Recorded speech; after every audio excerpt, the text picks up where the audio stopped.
Hello बच्चों, welcome to my YouTube channel teaching platform. तो बच्चों, आज हम लोग क्लास 12 फिजिक्स के एक इम्पोर्टेंट टॉपिक जिसका नाम बाइलेंस बीट स्टोन ब्रिज है, उसका एक्सप्रेशन हम लोग निकालने वाले हैं। तो अगर अभी तक आप लोग मेरे चैनल पर नए हैं तो चैनल को सब्सक्राइब कर लें और वीडियो को अधिक से अधिक शेयर करें। तो बच्चों, यहाँ पे देखेंगे तो एक आपका सर्किट है जिसमें पी क्यू आर एक्स 4 प्रतिरोध है जिसको किसी चतुर्भुज के चारों साइड पे जोड़ा गया है। उसके बाद I इस सर्किट का मेन करंट है और ये I बिंदु C से क्या करती है कि I1 और I2 दो भागों में बढ़ जाती है। उसके बाद दो प्रतिरोधों के शीर्ष सम्मुख बिंदु के बीच में गैल्वेनोमीटर G कनेक्ट किया गया है और इससे प्रवाहित होने वाली धारा IG है। बच्चों, यहाँ पे हमें बाइलेंस बीट स्टोन ब्रिज निकालना है। तो आपको एक बात ध्यान रखना है कि बाइलेंस बीट स्टोन तभी प्राप्त होती है जब गैल्वेनोमीटर से प्रवाहित होने वाली धारा IG का वैल्यू 0 होगा। यानी अगर गैल्वेनोमीटर में किसी प्रकार का डिफ्लेक्शन नहीं होता है तब उस कंडीशन में Wheatstone bridge balance condition में माना जाएगा। अगर ऐसा नहीं होती है तो उस कंडीशन में बीट स्टोन ब्रिज अनबाइलेंस्ड होगा।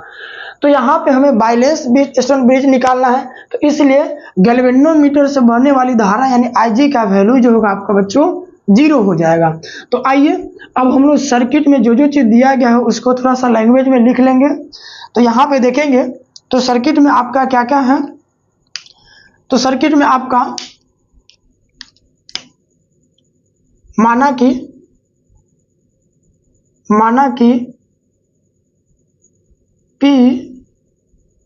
Q, R एवं X 4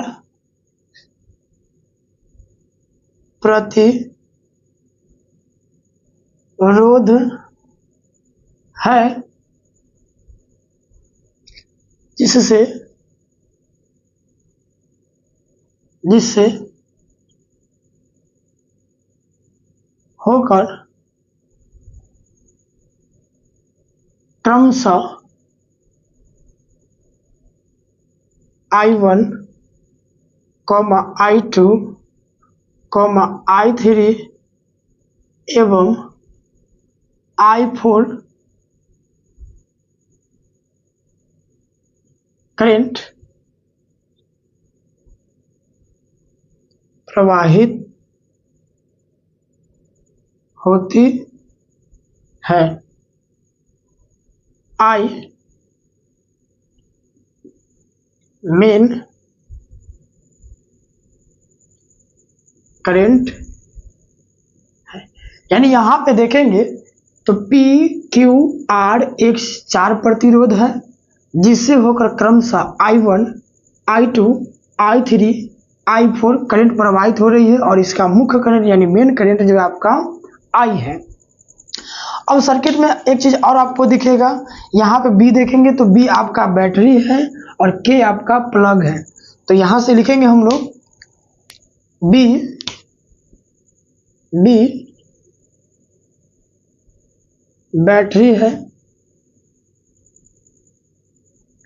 बैटरी है तथा K प्लग है। अब यहां से क्या करेंगे बच्चों हम लोग, तो हमने जो जो फिगर में दिया गया था उसको हम लोगों ने क्या किया कि यहाँ पे लैंग्वेज में लिख लिया। यहाँ पे PQR X 4 प्रतिरोध था जिससे प्रवाहित होने वाली करंट क्रमशः I1, I2, I3 और I4 X है। बच्चों, एक बात ध्यान रख लेना है कि बीट स्टोन ब्रिज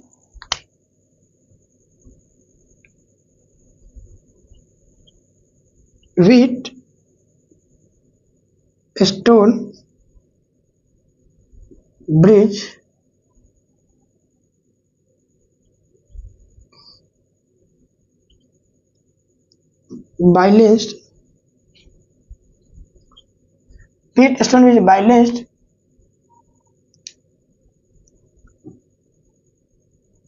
कंडीशन में तभी मानी जाएगी कि जब गैल्वेनोमीटर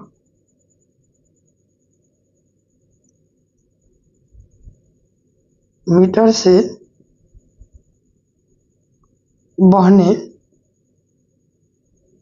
वाली धारा का मान IG इक्वल टू 0 हो, यानी व्हीटस्टोन ब्रिज को तभी बैलेंस कंडीशन में हम लोग मानेंगे जब गैल्वेनोमीटर से प्रवाहित होने वाली धारा का मान यानी IG का वैल्यू 0 होगा। यानी इस सर्किट में अगर IG का वैल्यू 0 हो गया तो आप कह सकते हो कि व्हीटस्टोन ब्रिज जो है वो बैलेंस कंडीशन में है। अगर IG का वैल्यू 0 नहीं हुआ तो उस कंडीशन में व्हीटस्टोन ब्रिज जो है बच्चों बैलेंस कंडीशन में नहीं होगा। तो आप लोग यहाँ से क्या कर लेंगे, नोट कर लेंगे, फिर हम लोग जो है इसके बाद जो है आगे क्या करेंगे कि तो बच्चों अब हम लोग यहाँ से किरचॉफ्स का जंक्शन रूल यानी ओपन सर्किट लॉ यूज करके कुछ जो है समीकरण निकालेंगे। तो देखेंगे यहाँ पे तो किरचॉफ्स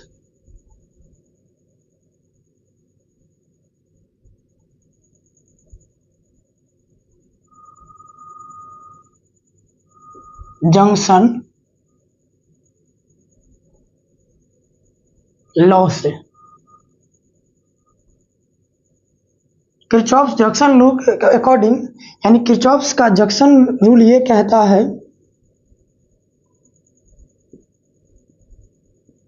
कि यदि पॉइंट की ओर आने वाली करंट,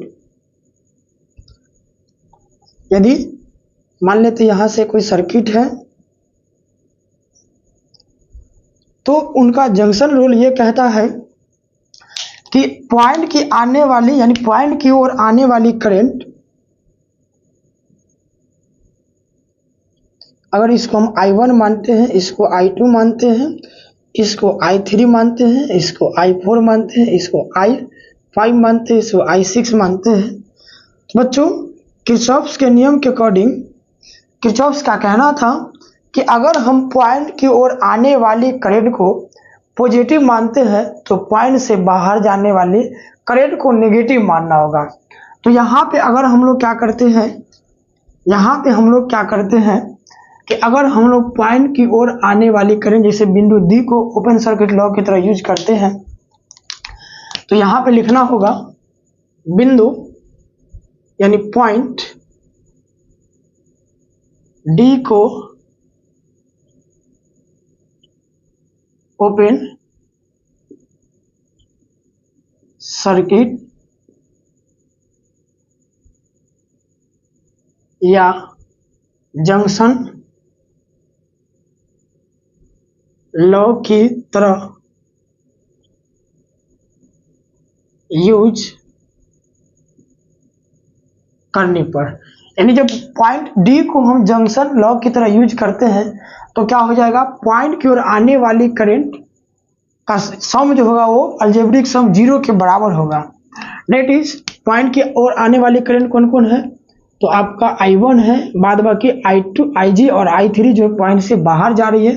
तो अगर I1 को पॉजिटिव मानेंगे तो IG और I3 का वैल्यू जो होगा बच्चों यानी माइनस में हो जाएगा। यानी I1 पॉइंट की ओर आ रहा है तो इसलिए पॉजिटिव हो जाएगा, IG पॉइंट से दूर जा रहा है इसलिए नेगेटिव हो जाएगा, और I3 भी पॉइंट से दूर जा रहा है इसलिए यह भी क्या हो जाएगा, नेगेटिव हो जाएगा। तो अगर हम लोग जंक्शन लॉ की तरह यूज करते हैं पॉइंट डी को तो आपका क्या बन जाएगा, I1 जोड़ IG, तो IG तो माइनस हो जाएगा क्योंकि IG जो है पॉइंट से दूर भाग रही है, जोड़ I3, अब I3 भी माइनस हो जाएगा क्योंकि वो भी पॉइंट से दूर भाग रही है, और सबका अलजेब्रिक सम 0 के बराबर होगा। यानी किरचॉफ्स का जंक्शन रूल यही कहता है कि पॉइंट की ओर आने वाली करंट और पॉइंट से बाहर जाने वाली करंट का अलजेब्रिक सम जो होता है वो 0 के बराबर होता है। तो पॉइंट की ओर आने वाले करंट I1 था, पॉइंट से बाहर जाने वाला करंट IG था और I3 था, सब का अलजेब्रिक सम जब हम लोग निकाले तो किसके बराबर आ गया, 0 के बराबर आ गया। अब बच्चों ध्यान देंगे, अब हम क्या बताए हैं कि बीट स्टोन ब्रिज तभी बैलेंस कंडीशन में मानी जाएगी जब IG का वैल्यू 0 होगा। तो यहाँ पे बैलेंस कंडीशन में हमें एक्सप्रेशन निकालना है, इसलिए बैलेंस बीट स्टोन ब्रिज के कंडीशन में IG का वैल्यू 0 हो जाएगा। तो यहाँ से आपका समीकरण आ जाएगा I1 जोड़ 0 माइनस प्लस करेंगे तो माइनस आ जाएगा, तो माइनस I3 बराबर 0, यानी यहाँ से निकालेंगे तो I1 माइनस I3 बराबर 0। अब यहाँ से I3 को उधर ले जाएंगे तो आपका बन जाएगा बच्चों प्लस I3। तो यानी I1 बराबर क्या आ गया, यहाँ से I3 आ गया। इसको हम लोग थोड़ा देर के लिए समीकरण 1 मान लेंगे। अब क्या करेंगे बच्चों, ठीक उसी प्रकार अब बिंदु F को यानी पॉइंट F को भी किरचॉफ्स के जंक्शन रूल की तरह यूज करेंगे, अर्थात इसी को हम लोग ओपन सर्किट लॉ भी कहते हैं। तो अगर हम बिंदु F को जंक्शन रूल की तरह यूज करते हैं तो क्या हो जाएगा, तो फिर यहां से लिखेंगे पॉइंट F को जंक्शन लॉ की तरह यूज करने पर, यानी पॉइंट F को हम लोग क्या करेंगे, जंक्शन लॉ की तरह यूज करेंगे। तो अब फिर वही बात कि पॉइंट की ओर आने वाली करंट और पॉइंट से बाहर जाने वाली करंट का अलजेब्रिक सम बीजगणितीय योग कितना होगा, तो 0 होगा। तो जैसे यहाँ पे देखेंगे तो पॉइंट की ओर I2 आ रहा है, पॉइंट की ओर IG आ रहा है और पॉइंट से बाहर कौन जा रहा है, I4। तो पॉइंट से बाहर जाने वाली करंट माइनस हो जाएगा, जबकि I2 और IG पॉइंट की ओर आ रहा है, इसलिए इसका वैल्यू जो होगा प्लस हो जाएगा। तो क्या हो जाएगा बच्चों, I2 प्लस IG जोड़, अब I4 पॉइंट से बाहर जा रहा है, इसलिए आपका क्या हो जाएगा माइनस I4 बराबर 0। अब Wheatstone bridge balance condition में मानी तभी जाएगी जब IG बराबर 0 हो। तो यहाँ पे क्या कर लेंगे बच्चों, I2 प्लस 0 माइनस I4 बराबर 0, यानी यहाँ से जब हम I2 का वैल्यू निकालेंगे तो आपका हो जाएगा I4, यानी इधर माइनस है इधर जाएगा तो प्लस हो जाएगा। तो I2 बराबर क्या आ जाएगा बच्चों, I4 आ जाएगा। तो अब क्या होगा कि हम कहीं जरूरी होगा तो I3 की जगह I1 लिख सकते हैं, या I1 की जगह I3 लिख सकते हैं, और I4 की जगह I2 लिख सकते हैं, और I2 की जगह I4 लिख सकते हैं।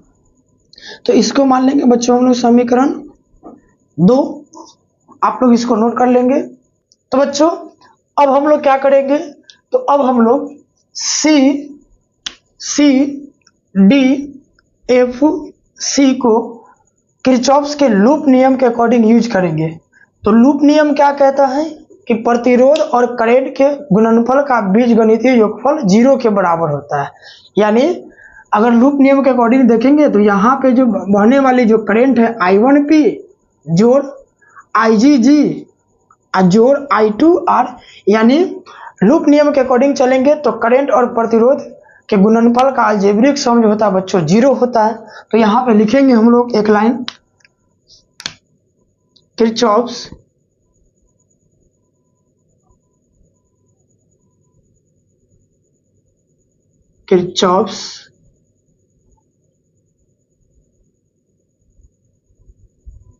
लूप लॉ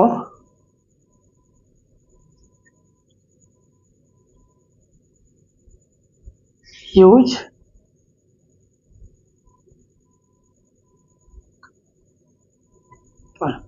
तो लूप लॉ की तरह यूज किसको करेंगे, CDFC को, किरचॉफ्स लूप लॉ की तरह CDFC को यूज करने पर।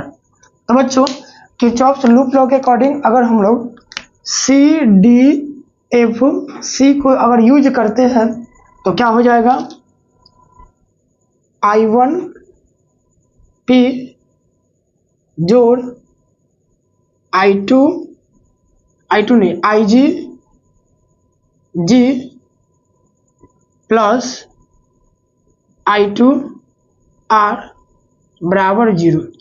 लेकिन बच्चों अब यहाँ पे हम लोग यहाँ पे माइनस देंगे, क्यों माइनस देंगे, तो इसका भी रीजन है। बच्चों जब हम लोग किरचॉफ्स के लूप नियम के अकॉर्डिंग देखते हैं तो हम क्लॉकवाइज डायरेक्शन को पहले देखते हैं। तो जो भी करंट क्लॉकवाइज डायरेक्शन में बहती है उसको हम लोग पॉजिटिव मानते हैं, तो एंटी क्लॉकवाइज डायरेक्शन में बहने वाली करंट को नेगेटिव मानना होगा। तब जाके हम लोग क्या करते हैं कि करंट और प्रतिरोध के अलजेब्रिक सम 0 के बराबर करते हैं।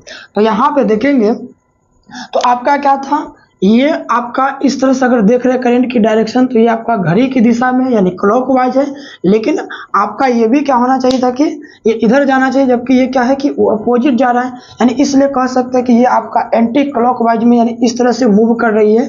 तो इसलिए I2R क्या हो जाएगा, नेगेटिव हो जाएगा। तो यहाँ पे जब हम लोग क्या करेंगे, क्लोज लूप की तरह यूज करेंगे तो I1P जोड़ I2G IgG यानी ये जो है गैल्वेनोमीटर से बहने वाली धारा और ये उसका प्रतिरोध हो गया, तो IgG प्लस अब यहाँ पे माइनस लग जाएगा क्योंकि ये विपरीत डायरेक्शन में जा रहा है, एंटी क्लॉकवाइज डायरेक्शन में जा रही है। तो उस कंडीशन के लिए आपका क्या हो जाएगा, माइनस I2R हो जाएगा। अब बच्चों हमें पता है कि Wheatstone bridge balance condition में तभी मानी जाएगी जब Ig का वैल्यू क्या हो, 0 होगा। तो Ig का वैल्यू 0 रख देंगे, प्लस माइनस करेंगे तो माइनस हो जाएगा, I2R हो जाएगा। अब यहां से क्या करेंगे बच्चों, तो I1P माइनस, अब इसको वहां यानी इधर देख लो एक बार, यहाँ पे हम लोग करेंगे 0 से मल्टीप्लाई तो 0 हो जाएगा, माइनस I2R बराबर 0। अब यहां से क्या करेंगे, I1P इसको उधर ले जाएंगे तो प्लस हो जाएगा, तो I2R हो जाएगा। अब इसको मान लेंगे बच्चों हम लोग समीकरण कितना, तो 3 मान लेंगे। अब बस एक बार क्या कर लेना है, फिर उसी प्रकार C D E F C यानी पूरे सर्किट को, अब जब पूरे सर्किट को हम लोग किरचॉफ्स के लूप नियम के अकॉर्डिंग यूज करेंगे तो यहाँ पे फिर एक बार एक लाइन हम लोग लिख देंगे। अब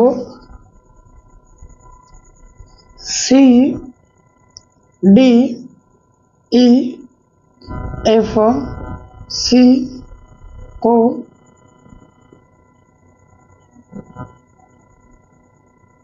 किरचॉफ्स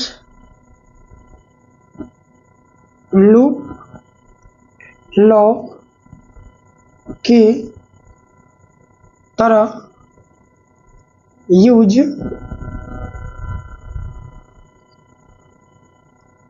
करने पर, यानी अब पूरे circuit C D E F C को जब हम लोग क्लोज सर्किट लॉ की तरह या लूप लॉ की तरह यूज करते हैं तो फिर वही बात, करंट और प्रतिरोध के गुणनफल का बीजगणितीय योगफल 0 के बराबर आएगा। तो यहां से क्या हो जाएगा बच्चों, I1P जोड़ I3Q। अब देखिए ये दोनों जो है क्लॉक में जा रहा है, लेकिन ये दोनों जो है I2 और I4 एंटी क्लॉकवाइज डायरेक्शन में बढ़े, तो इसलिए I1 और I3 प्लस हो जाएगा, जबकि I2 और I4 बच्चों क्या हो जाएगा, नेगेटिव हो जाएगा यानी माइनस में हो जाएगा। तो इसलिए I1P जोड़ I2Q जोड़ माइनस के साथ माइनस I2R जोड़ माइनस I4X बराबर हो जाएगा बच्चों 0। अब हम लोग क्या करेंगे, यहां से प्लस वालों को इधर आने देंगे और माइनस वाले को उधर ले जाएंगे, तो इधर क्या बच जाएगा, I1P I3Q बराबर I2R जोड़ I4X, ये बन जाएगा समीकरण कितना, ये बन जाएगा समीकरण 4। तो बच्चों आप लोग इसको नोट कर लेंगे। तो अब हम लोग समीकरण 4 और 3 को संगत पक्षों में भाग करेंगे। तो संगत पक्षों में जब भाग करेंगे तो समीकरण आपका 3 ये आया था और समीकरण 4 आपका ये आया था, तो 4 से हम लोग क्या करेंगे, 3 में भाग करेंगे। तो समीकरण 4/3, यानी समीकरण 3 से हम लोग क्या करेंगे, 4 में भाग करेंगे तो आपका क्या आ जाएगा, यानी संगत पक्ष में इधर वाले LHS में LHS से भाग करेंगे, RHS में RHS से भाग करेंगे तो आपका आ जाएगा बच्चों I1P जोड़ I3Q और टोटल का बट्टा I1P बराबर इधर देखेंगे बच्चों तो I2R प्लस I4X बटे I2R। अब क्या करेंगे बच्चों, तो हम लोग इसको बाई पार्ट कर लेंगे, कटने वाला है तो उसको कटा लेंगे। तो देखेंगे तो बाई पार्ट जैसे करते हैं तो आपका आ जाएगा I1P बटा I1P जोड़ I3Q जोड़ I1P बराबर इधर भी बाई पार्ट कर लेंगे I2R बाई I2R जोड़ I4X जोड़ I2R। अब क्या करेंगे बच्चों, यहाँ पे देखेंगे तो I1P से I1P कट जा रहा है तो I1P से I1P को क्या कर लेंगे, कटा लेंगे। इधर भी I2R से I2R कट रहा है तो क्या बच जाएगा बच्चों, यहाँ पे 1 प्लस I3Q बट्टे I1P, यहाँ भी कट गया तो 1 बच जाएगा जोड़ I4X बटे I2R। बच्चों 1 से 1 कट जाएगा। अब हम लोग समीकरण 1 में I3 का मान हम लोग निकाले थे I1, तो समीकरण 1 से I3 की जगह बच्चों हम लोग रख सकते हैं I1, तो क्या हो जाएगा I1Q बटे I1P बराबर समीकरण 2 में I2 बराबर I4 है तो वहां से I4 की जगह हम लोग लिख सकते हैं बच्चों I2, तो क्या हो जाएगा I2X बटे I2R। I1 से I1 इधर कट जाएगा, I2 से I2 यहाँ पे I2 हो जाएगा तो I2 से I2 कट जाएगा बच्चों, तो क्या बच जाएगा आपका Q बट्टा P इक्वल टू X बट्टा R। यानी फाइनली जब हम लोग अननोन रेजिस्टेंस निकालेंगे तो आपका क्या आ जाएगा, X इक्वल टू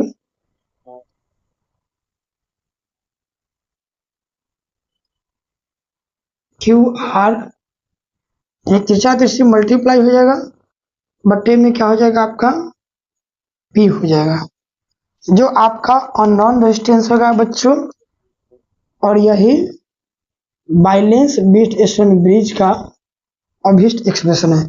तो आप यहाँ तक भी छोड़ सकते हो बच्चों, या अननोन रेजिस्टेंस X बराबर QR बट्टे P भी निकाल सकते हो, या इसी को आप P बट्टा Q इक्वल टू R बट्टा X भी लिख सकते हो बच्चों। तो ये तीनों जो है आपका वाइडेड फॉर्म जो है वो आपका बैलेंस बीट स्टोन ब्रिज का ही है।